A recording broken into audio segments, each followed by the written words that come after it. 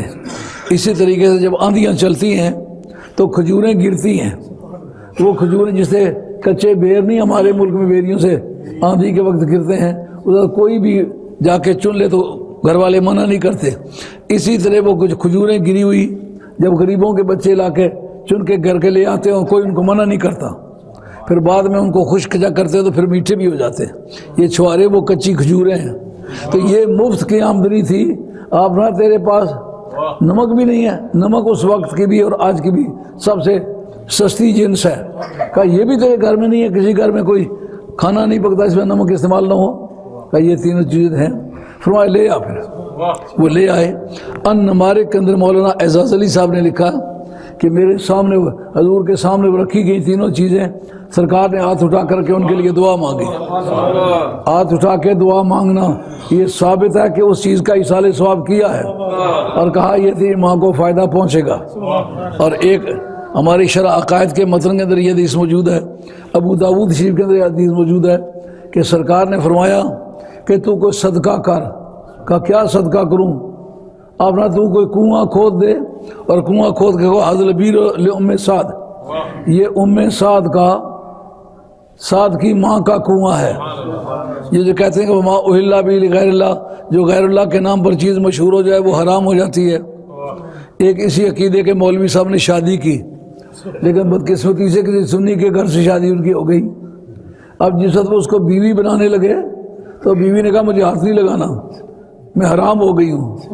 ان کا کیوں؟ ان کا سب لوگ کہتے قاضی صاحب کی بیوی، کوئی نہیں کہتا یہ اللہ کی بیوی ہے۔ غیر اللہ کے نام پر جو چیز مشہور ہو وہ حرام ہو جاتی ہے۔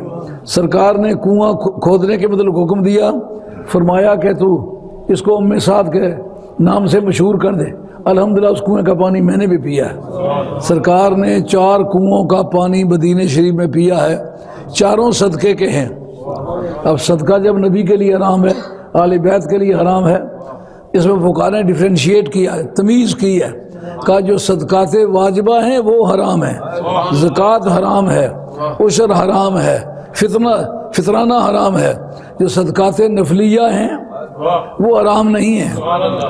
جو ثواب، ایصال ثواب کا انکار کرتے، پتہ ہے ایک بڑا مقدس قسم کا وہ فریب کرتے ہیں، وہ کہتے ہیں جیسے یہ ختم شریف کراتے ہو وہاں غریب بھی کھاتے ہیں، امیر بھی کھاتے ہیں، حالانکہ وہ صدقہ ہے، صدقہ امیروں کے لیے حرام ہے۔ اس کا جواب یہ ہے کہ صدقہ واجبہ حرام ہے، صدقہ نفلیہ سب کے لیے حلال ہے۔ نبی بھی کھا سکتا ہے، غیر نبی بھی کھا سکتا ہے، آل بیت بھی کھا سکتے ہیں۔ علامہ بدر الدین عینی نے عمدۃ القاری شرح بخاری، اس کے اندر حضرت امام جعفر صادق کی روایت نقل کی ہے کہ مدینہ شریف سے لے کر کے مکہ شریف تک جتنے راستے میں چشمے ہیں یا کنویں ہیں یہ سارے صدقے کے ہیں، ان سب سے سرکار نے پانی پیا ہے، ہم بھی پیتے ہیں کیونکہ یہ صدقات نفلیہ میں سے۔ بات سمجھ میں آ گئی ہے؟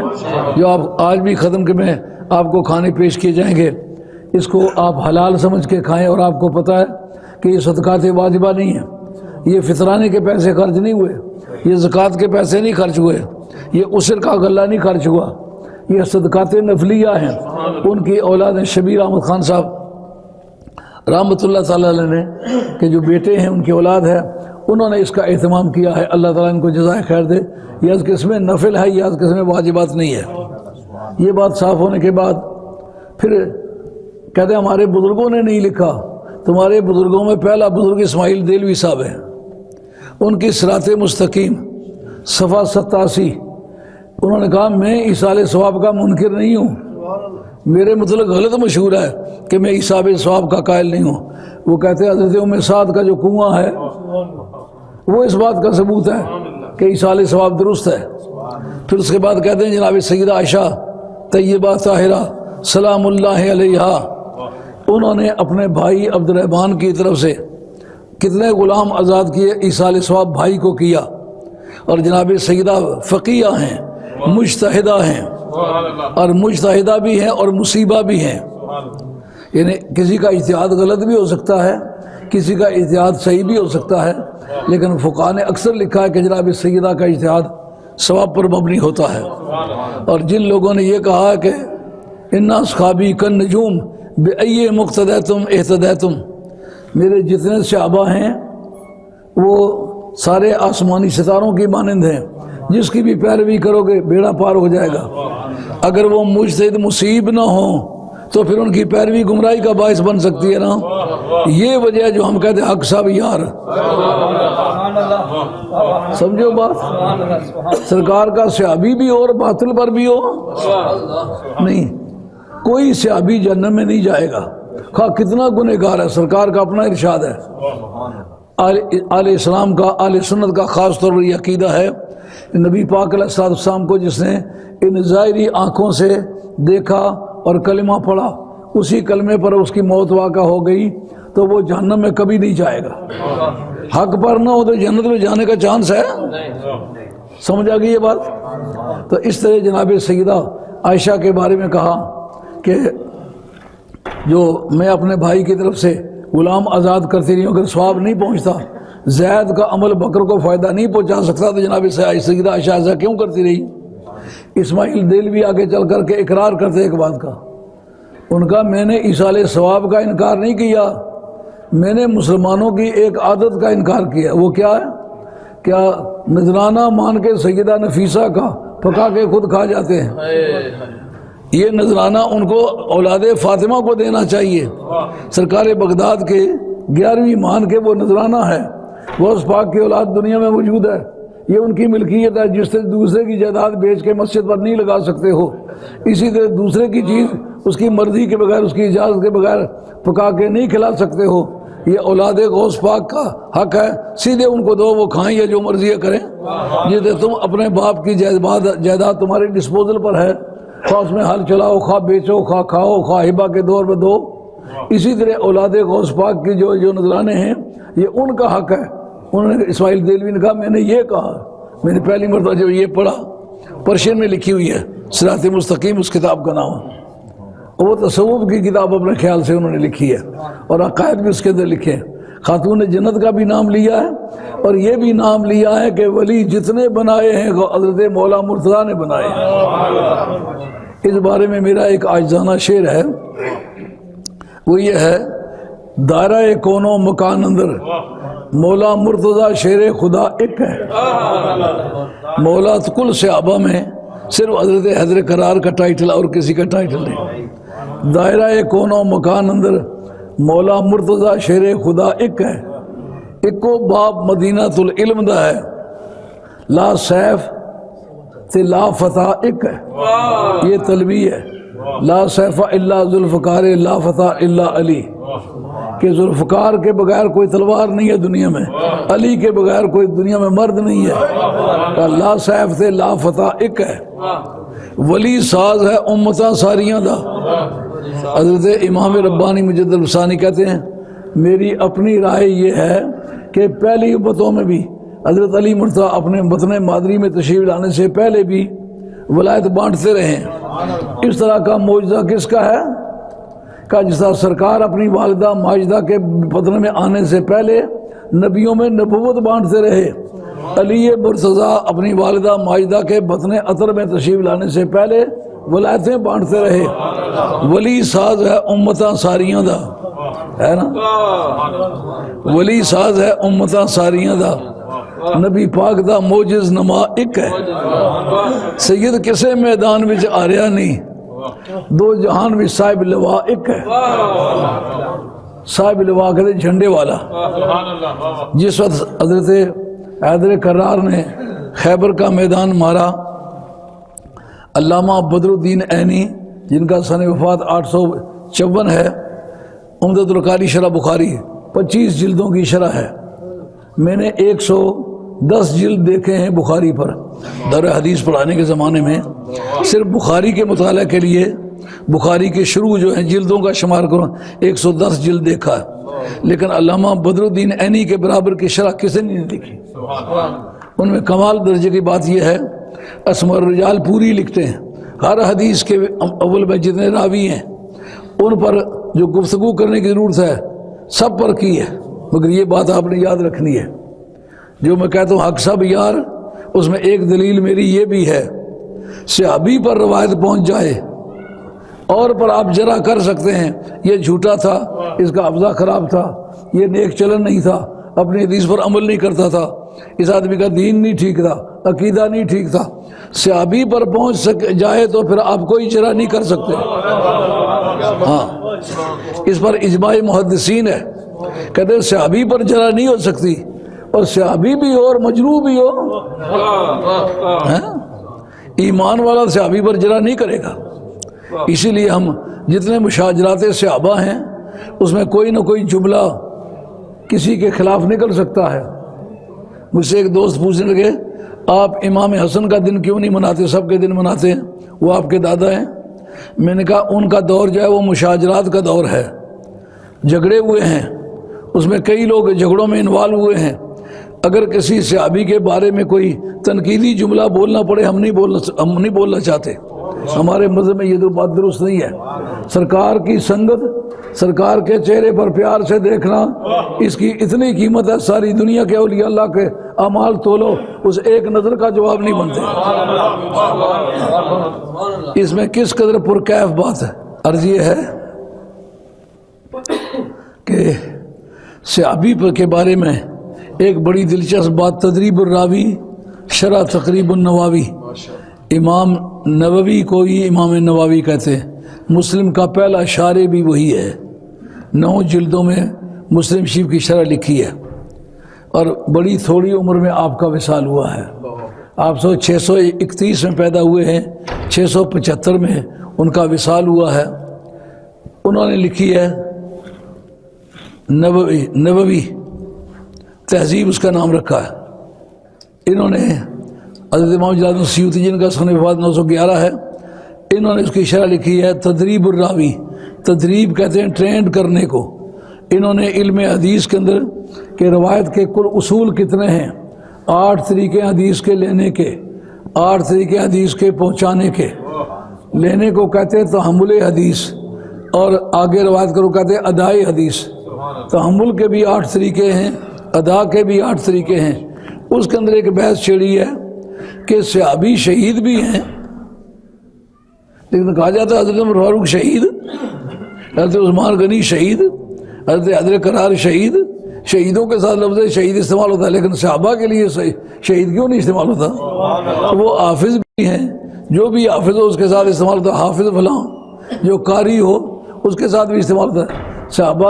صحابی بھی ہیں، حافظ بھی ہیں، قاری بھی ہیں، مجاہد بھی ہیں، غازی بھی ہیں، شہید بھی ہیں. ان میں سے کوئی ٹائٹل کیوں نہیں استعمال ہوتا؟ صحابی کیوں استعمال ہوتا ہے؟ صحابی کہتا ہے یار غازی بعد میں بھی پیدا ہوتے رہیں گے، شہید بعد میں بھی آتے رہیں گے، قراء بعد میں بھی آتے رہیں گے، لیکن چہرہ مصطفیٰ کو دیکھنے کا جو لطف آیا ہے یہ بات کو کسی کو نہیں آئے گا.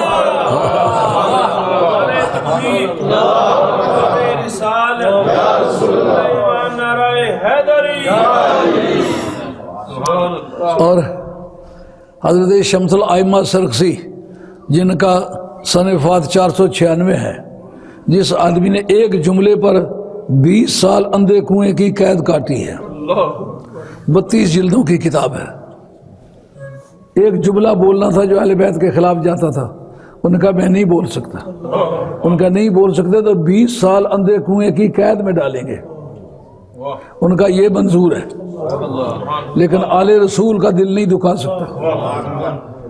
اتنی بات کرو مجھے اندھے کنویں میں بے شک بند کر دو، میرے شاگردوں کو اجازت دے دو آ کے کنویں کے دھانے پر، کنویں کی مینڈ پر آ کر کے بیٹھ جائیں، میں نیچے سے بولوں وہ اوپر سے لکھتے جائیں۔ 20 سال نہیں پتا بہار کب آئی ہے، کب پھول کھلے ہیں، کب خاک ترازے دامنے خاک ہوئے ہیں، کب عید آئی ہے، کب گئی ہے، کب لوگوں نے نئے کپڑے پہنے ہیں، کب دوستوں سے ملاقاتیں کی ہیں۔ 20 سال اندھے کنویں کی قید کاٹی ہے۔ اس کے اندر حضرت عبداللہ بن مسعود کی روایت نقل کرتے ہیں، کہتے ہیں جناب عمر فاروق رضی اللہ عنہ کا وصال ہوا۔ اس کے بارے میں ایک مرتبہ جھگڑا پڑا کہ عبداللہ بن مسعود تو جو ہے پہلے فوت ہو گئے تھے، غلط ہے۔ حضرت فاروق اعظم رضی اللہ عنہ کے سن وفات جو ہے 22 ہے، 22 سن ہجری، لیکن حضرت عبداللہ بن مسعود کا 32 سن ہجری، 10 سال بعد ان کا وصال ہوا۔ وہ جنازے پر نہ پہنچ سکے۔ جب وہ دعا مانگنے لگے تو آپ نے ان کو کہا کہ فانتظرونی، میرا انتظار کرو، ان سبقتم بالصلاۃ علیہ فلا تسبقونی بالدعاء لہ، اگر تم نے اس کی نماز جنازہ پڑھنے میں تم نے جلدی کر لی ہے تو اب دعا مانگنے میں مجھے بھی شریک ہونے دو۔ اگر ایک عمل دوسرے کو فائدہ نہیں پہنچتا، صحابہ کا جمع غفیر ہے، حضرت عمر جیسا جرار دنیا سے رخصت ہوا ہے، امت میں اتنا بڑا جنازہ شاید ہی کسی کا ہوا ہو، تو وہ سب صحابہ کی موجودگی میں یہ ان کا جملہ کہنا اور کسی کا اعتراض نہ کرنا یہ اجماع سکوتی ہے۔ سب چپ ہو کے سنے، انہوں نے کہا ٹھیک ہے، انتظار کیا، جب وہ پہنچے تو انہوں نے دعا مانگی۔ تو ان حقائق نے ثابت کر دیا کہ جو کہتے ہیں ہمارے بزرگوں نے نہیں لکھا، ہمارے بزرگوں نے نہیں کیا، وہ کرتے رہے ہیں، تمہیں اس کا علم نہیں ہے۔ لیکن جو آل اللہ ہوتے ہیں ان کو تو حرکات و سکنات کا بھی علم ہوتا ہے۔ ہمارے درسیات کی ایک مشہور کتاب ہے تحفۃ النصائح، تحفۃ النصائح کے اندر کہتے ہیں کنشک نشینت برقبر مردہ بداند مادہ نر، اگر چڑیا آ کے قبر پر بیٹھے تو میت کو پتہ ہوتا ہے کہ یہ نر ہے یا مادہ ہے، چڑیا یا چڑا ہے۔ یہ تو آنکھوں سے دیکھ کے، اس کے پروں کو دیکھ کے آدمی فیصلہ کرتا ہے، تو ان کے پاس کوئی اور اینک ہوگی۔ اور اس پر ایک بات مجھے یاد آ رہی ہے، شرح الصدور فی احوال الموتى والقبور، یہ کتاب ہے امام جلال الدین سیوطی نے، یہ برزخ کے حالات اس کے اندر لکھے ہیں۔ اس کے اندر لکھا ہے کہ ایک مرتبہ کی بات ہے، ایک کفن چور، وہ ایک مائی صاحبہ تھی مصر میں، بڑے دور دور کے لوگ بادشاہوں تک ان کے مرید تھے، تو وہ کفن چوری کیا کرتا تھا۔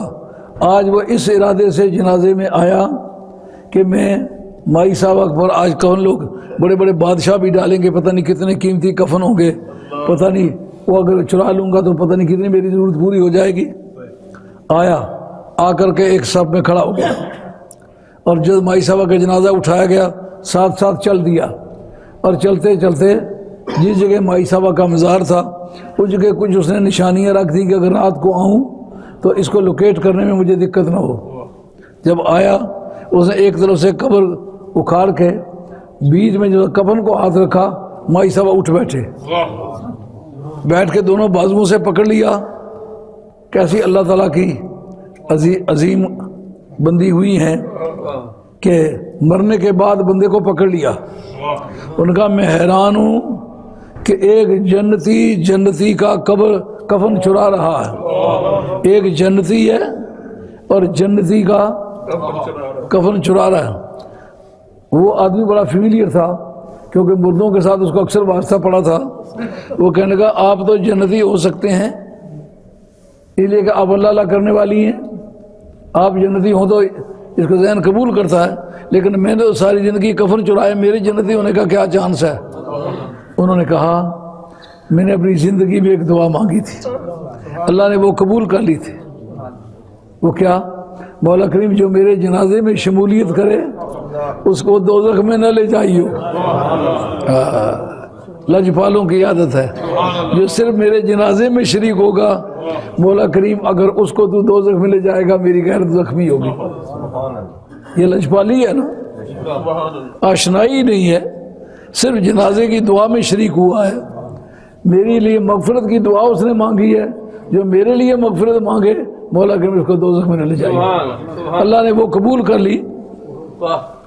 ان کا آپ کو کس طرح پتا ہے کہ میں جنازے میں شامل ہوا ہوں؟ آپ نے فلاں صاحب کے آخر میں تو آ کے کھڑا ہوا، تو وہ سارے جتنے اس میں حاضرین تھے وہ سب کا دفتر میرے پاس موجود ہے، میں جانتی ہوں وہ کون کون آدمی تھا، وہ کس سوچ سے آیا تھا، ان کے ظاہر و باطن دونوں چیزوں سے آشنا۔ تو کفن چوری کرنے کے ارادے سے آیا تھا، یہ تیری نیت کی خرابی تھی، لیکن ہم لوگ جو درویش لوگ ہیں لا یشکا جلیسہم، جو ان کے ٹارگٹ میں آ جائے بدبخت نہیں رہتا، وہ دعا اللہ نے قبول کر لی۔ اس کے بعد اس آدمی نے گناہوں سے توبہ کر لی اور بڑا صاحب مقام درویش ہو کے دنیا سے گیا ہے۔ اس لیے مجھے بھی اور آپ لوگوں کو بھی نیک لوگوں کے جنازے میں کوشش کے ساتھ شمولیت کرنی چاہیے۔ یہ بزرگ جو فوت ہوئے ہیں ان کے متعلق میں کچھ بات نہیں بتا سکتا امریکہ سے واپس آنے کے سلسلے میں، لیکن بہرحال میں ان کی نیکی سے متاثر تھا۔ جب سے لے کر میں آیا ہوں اس ملک میں، وہ میری تمام تقاریر اٹینڈ کرتے رہے اور تمام نمازوں کے بارے میں خاندان کی رپورٹ ہے، باقاعدگی سے نماز پڑھتے رہے۔ کتنے بھی وہ تکلیف میں پہنچے لیکن پھر بھی خدا کو خدا، رسول کو رسول، اور آل بیت کو آل بیت، صحابہ کو صحابہ اور ولیوں کو ولی سمجھتے رہے، ان کے حقوق کو پہچانتے رہے۔ اللہ میرا اور آپ کا خاتمہ سچے دین پر کرے، ان کے پسماندگان میں اللہ تبارک و تعالیٰ خیر و برکت فرمائے، جس سے ان کے بچوں نے آج ان کے ختم کا اہتمام کیا ہے۔ آپ لوگ بھی اپنے اپنے ہاں ختموں کا اہتمام کریں، اور اس وقت جو میری تقریر آپ نے سماعت فرمائی ہے اس کو بے شک آپ ریکارڈ کر لیں، اپنے پاس رکھ لیں، جب آپ کھانا کھانے بیٹھیں تو یہ لگا لیں، سن لیں، 1 مرتبہ 2 مرتبہ 20 مرتبہ یاد ہو جائے، تاکہ جو بھی صالح ثواب کے بارے میں گفتگو کرے آپ ایک لمحہ لگائے بغیر اس کا جواب دیں، اس سے دین کی حفاظت ہوگی۔ اللہ میرا اور آپ کا خاتمہ سچے دین پر کرے۔